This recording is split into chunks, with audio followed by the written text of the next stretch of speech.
Hey there, beer tubers. Welcome back to Maxwell Starr's Beer Reviews. So what's going on, Maxwell? It's mid-November at the time of this recording. There's snow on the ground. So what the hell are you doing drinking a pumpkin beer?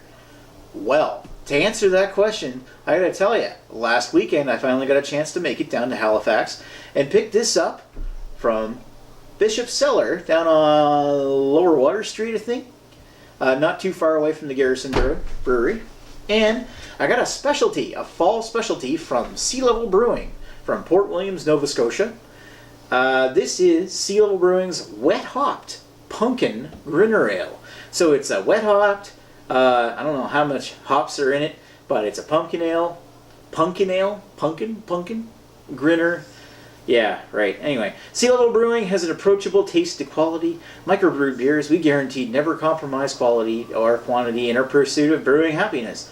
Blah, blah, blah, blah, blah, blah. So it's got their usual spiel. This is a pumpkin beer made with baby Pam pie pumpkins I grew myself. Ooh, so they're special. And local honey. Ooh, from Cosman Widden just across the river. All the hops are from our own hop farm, making this the fourth beer in this season's wet hop series. And it's got a signature from Randy. Well, it's not his actual signature on each can. It's just sort of in the graphic orange. That's pretty cool. This is filled October 29th. See, there's your excuse. This thing here was filled just before Halloween. And at the time of this recording, this is only about a little over 2 weeks old, 2.5 weeks old. That's awesome. Wow. So yeah, cool. Let's crack it open and see if I like it. Get a little bit of fizz from shaking the can around. Whatever. So just when you thought you were done with pumpkin beers, here's a late arrival. Oh.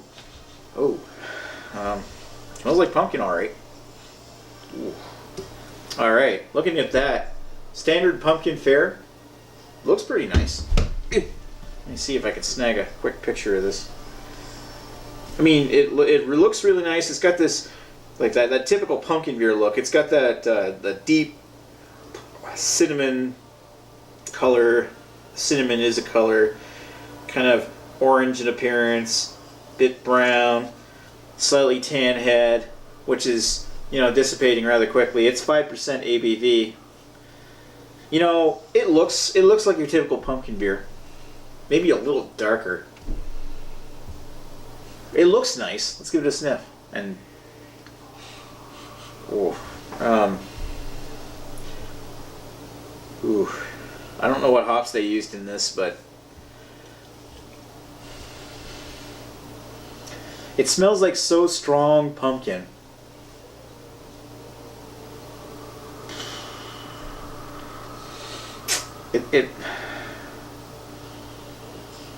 You ever okay, not everybody's feet smell the same, but if it kind of smells like the inside of a boot after a long day. I'm sorry.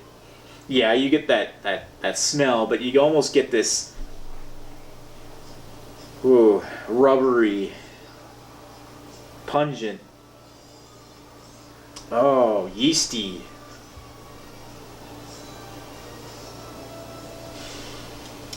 Yeah, I don't know. It's exciting to try something like this, especially realizing how fresh it is. But it's just, that's not a smell I want to write home about. I don't really want to say too much more. I just want to sit down and enjoy this beer. So let's see if it tastes any good.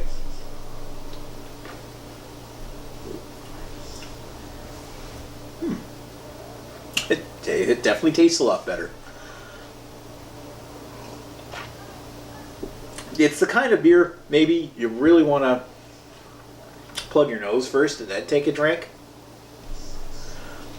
But once you get into the beer, that's really not a bad tasting pumpkin beer.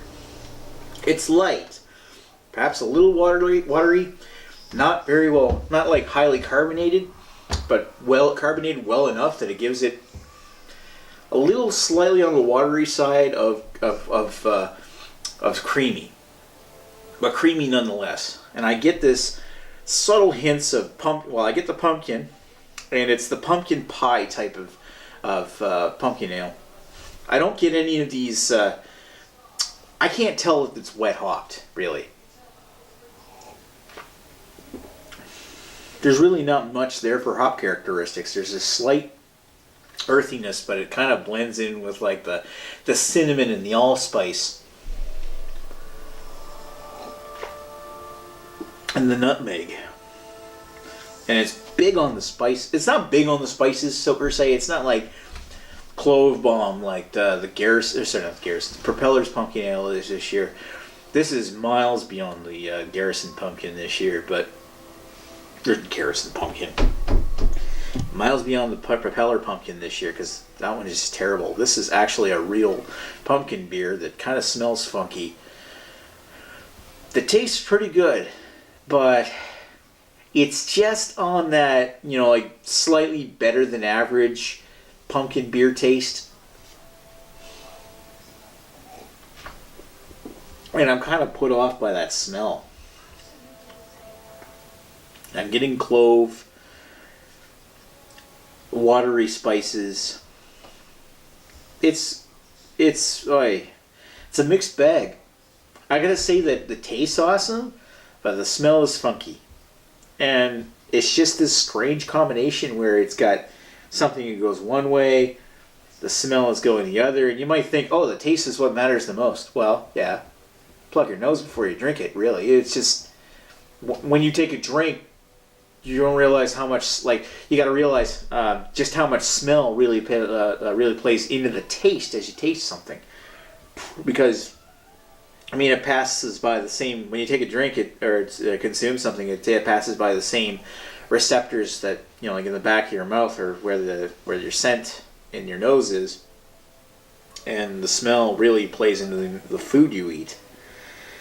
And it's just, it's above average taste and then a below average smell, and it kind of makes it into this weirdly average beer, but the way it does it is just bizarre. Do I recommend it? Yeah, it's fine. I mean, it's not terrible. I was hoping for a bit more considering it was wet hopped, but really that hopping, this is only 2 weeks old, and the hopping doesn't play into the taste at all. So that hopping is probably where that funky smell comes from. I don't know. Try it if you like it. If you're into pumpkin beers and you're in Halifax, you might enjoy trying it. But if you're questioning whether you really want to buy it or not, might be a can to leave on the shelf. I'm gonna give it a 3.5. Just because I think, like, if it smelled just like it tasted, I'd say 3.75. But in smell, it's more like a 3 or even less. It's just it's not a beer that I would want to smell. Whatever. Anyway, thank you for watching Maxwell Starr's Beer Reviews. We'll talk to you folks later. Cheers.